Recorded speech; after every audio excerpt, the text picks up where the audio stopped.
राधे राधे राधे राधे। आप क्या दे रही हो मुझे पता ही नहीं है। जो इतना प्रेम करते हैं भक्तों से, आप क्या दे रही हो वो नहीं जानता मैं। बस आपके प्रेम में जो मिल रहा है मैं उसको पाए जा रहा हूँ, उसको पाए जा रहा हूँ। आहा, खूब आनंद हुआ, खूब दर्शन किया।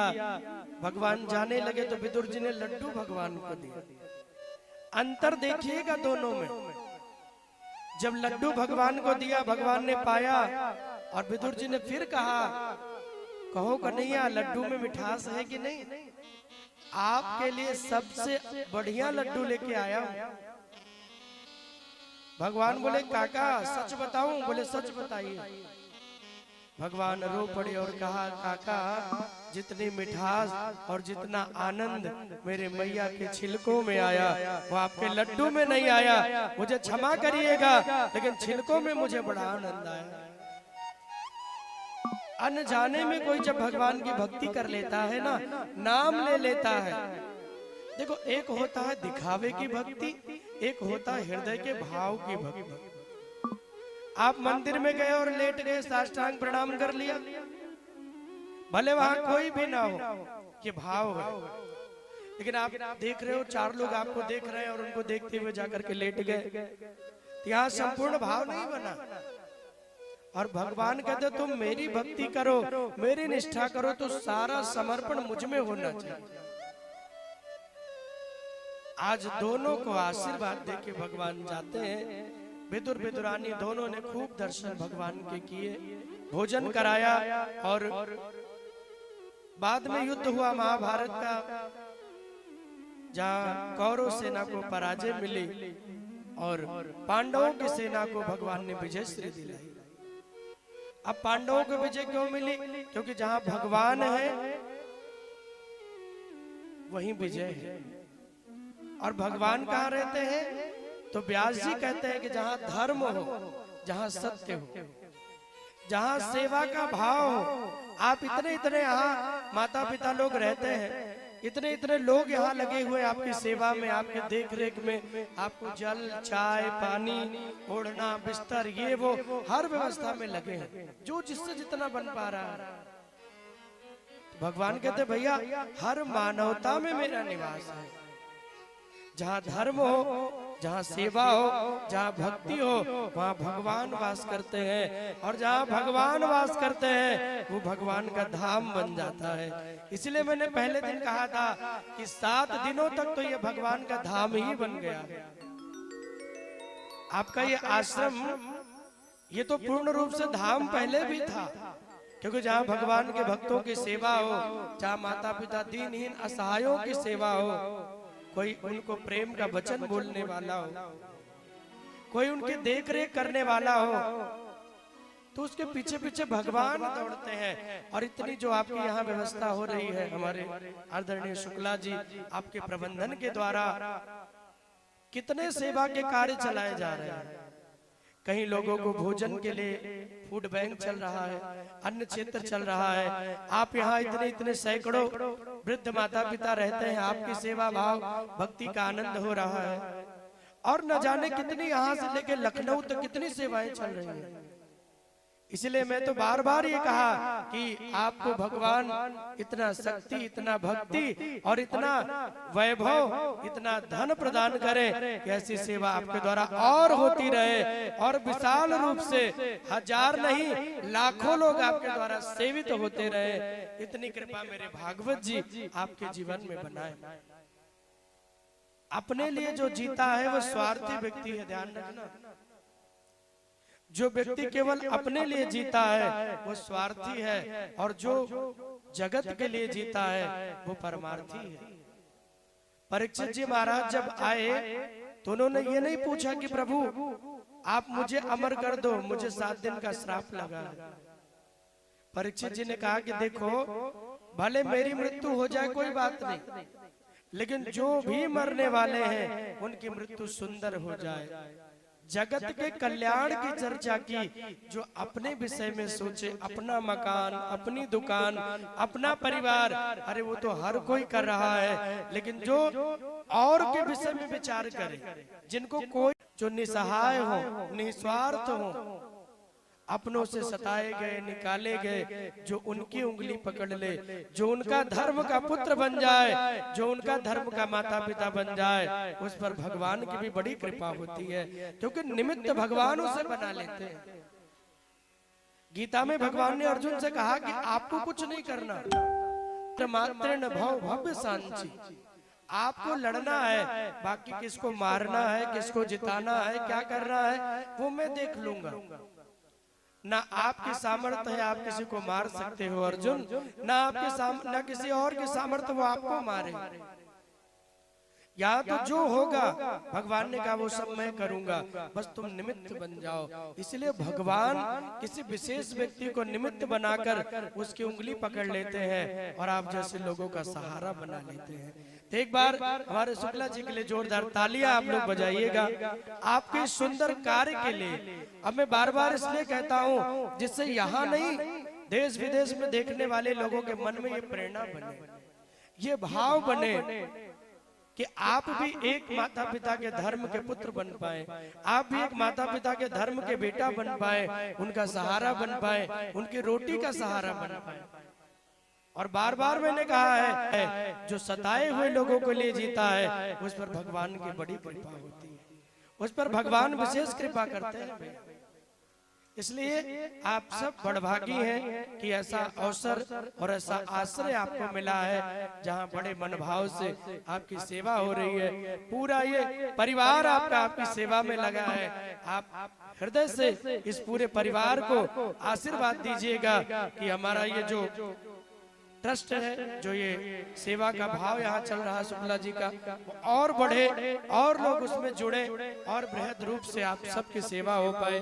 और मेरा तो यही आशीर्वाद होगा कि मैं बार बार आता रहूं यहाँ, आप लोगों से मिलता रहूं, क्योंकि आपको मिलकर मुझे बड़ा आनंद आता है। प्रथम दिन भी मैं मिला तो मुझे बड़ा आनंद आया, क्योंकि मैं भी बचपन से इस भाव को लेके चलने वाला व्यक्ति हूँ। कोई भी दुखी जब मिल जाता है तो मेरा मन बड़ा दुखी हो जाता है, मेरा मन भी करता मैं उसके लिए क्या करूं, जो कुछ है वो मैं कर दूं उसके लिए। और ये भाव जब कोई भी व्यक्ति लेके चलता है तो मुझे बड़ा आनंद आता है।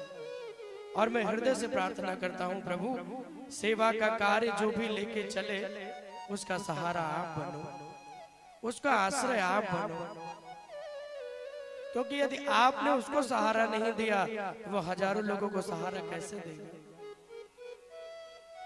पांडवों ने भगवान का सहारा लिया तो उनको विजय मिल गई, क्योंकि जहां धर्म है, जहां सत्य है, वहीं भगवान है।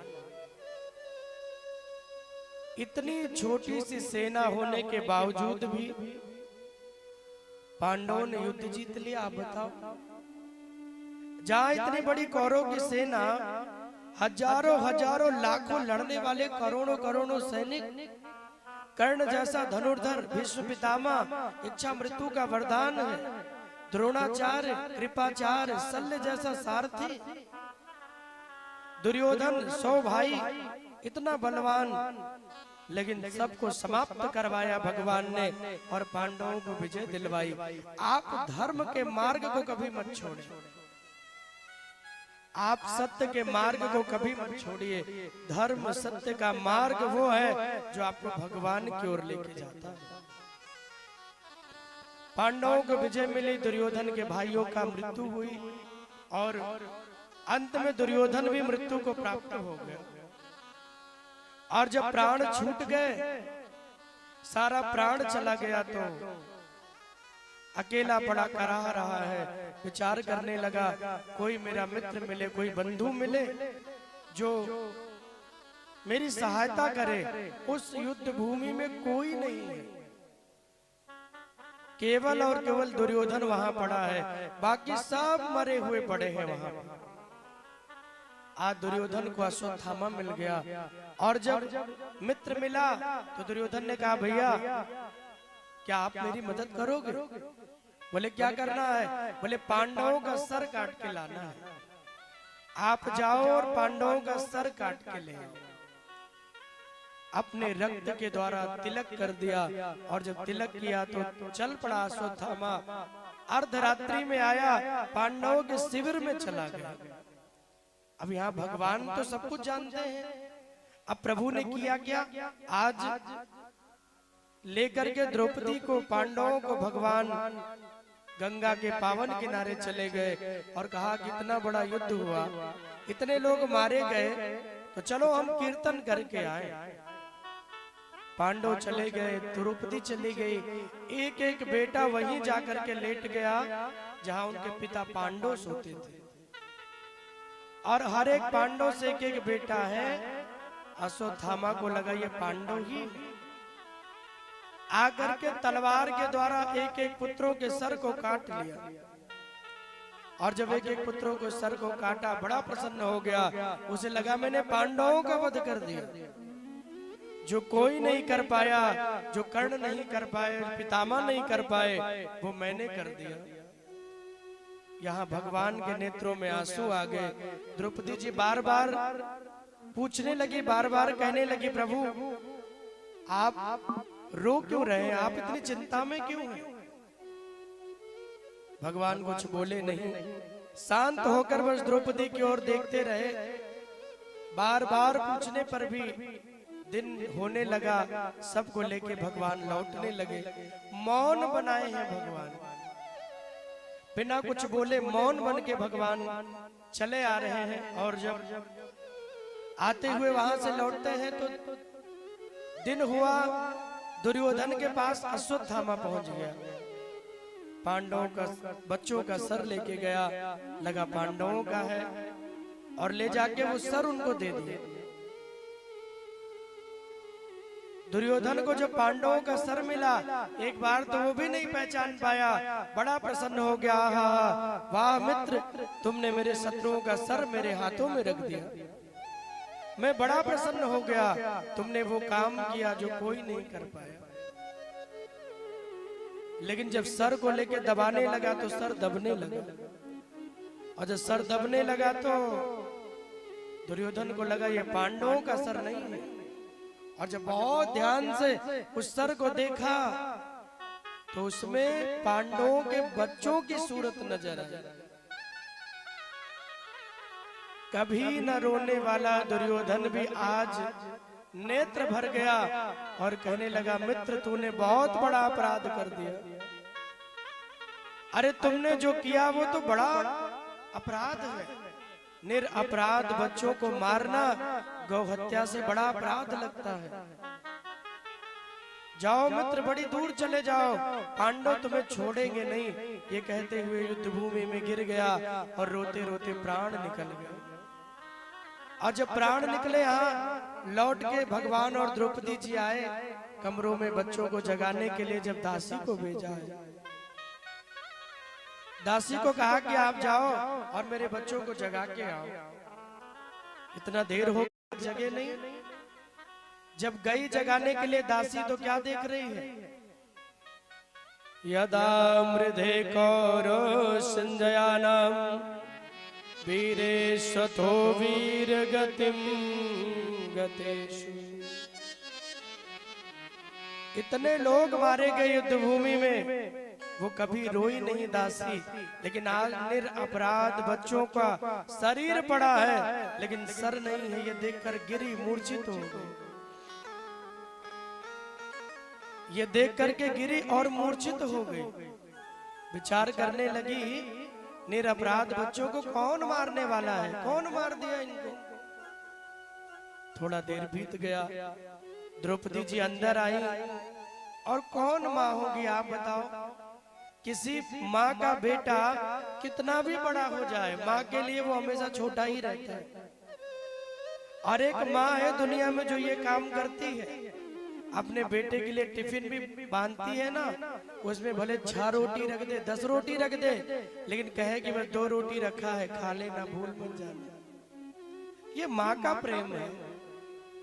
आज एक माँ के 5 बालक जो उस मृत्यु अवस्था में पड़े हुए हैं, जो मृत अवस्था में लेटे हैं, जिनका सर कट गया है, शरीर बड़ा है लेकिन सर नहीं है। विचार करिए किस प्रकार वो जीवन को जी रही है। गिरी मां मूर्छित हो गई।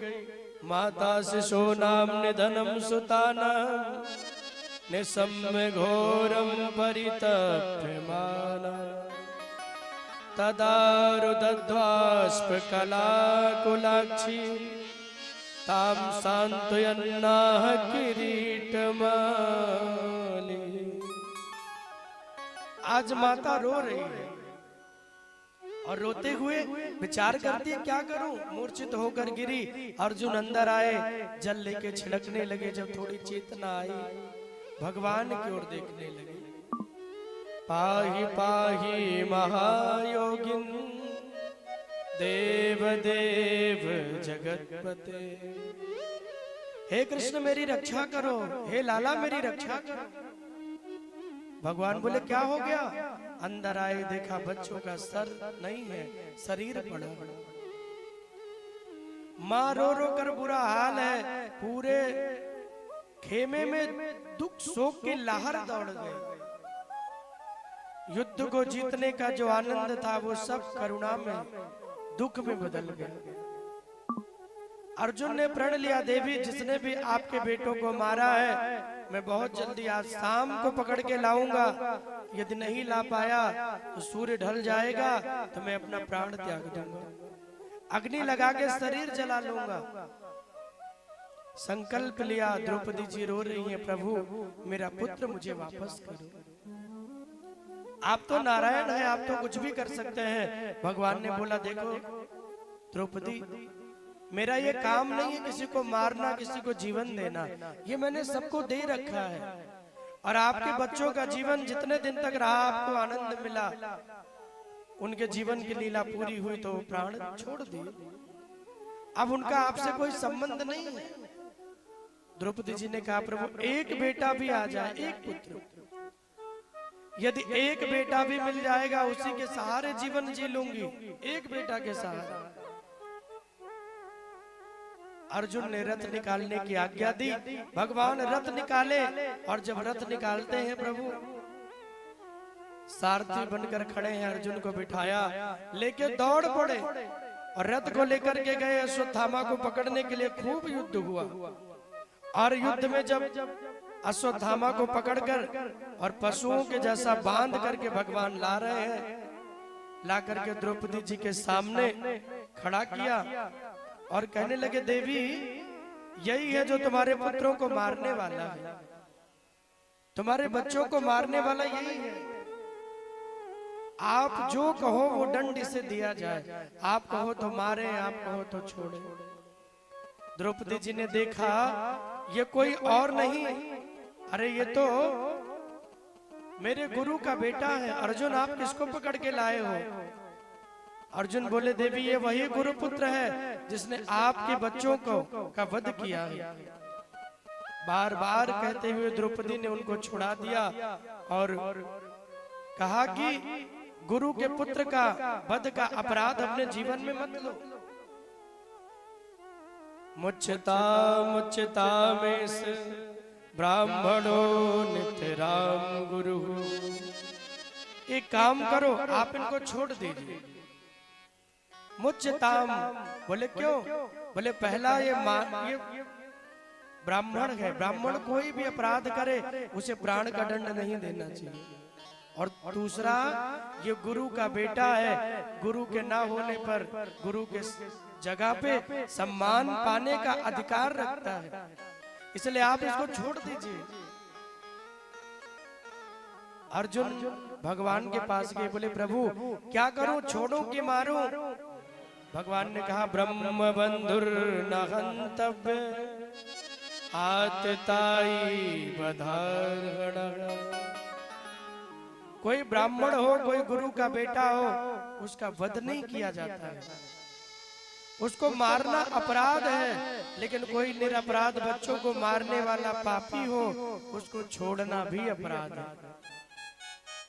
भगवान कह रहे मार भी दो और छोड़ भी दो।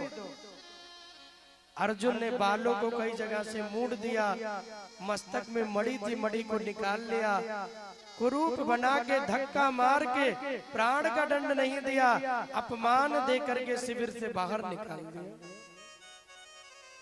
और जब शिविर से बाहर निकाला तो विचार करने लगा कि देखो पापी व्यक्ति का पाप जीवन से दूर नहीं होता। विचार करने लगा कि मेरा इतना अपमान किया, मैं छोड़ूंगा नहीं। और यहाँ द्रौपदी जी भगवान के पांव को पकड़ ली।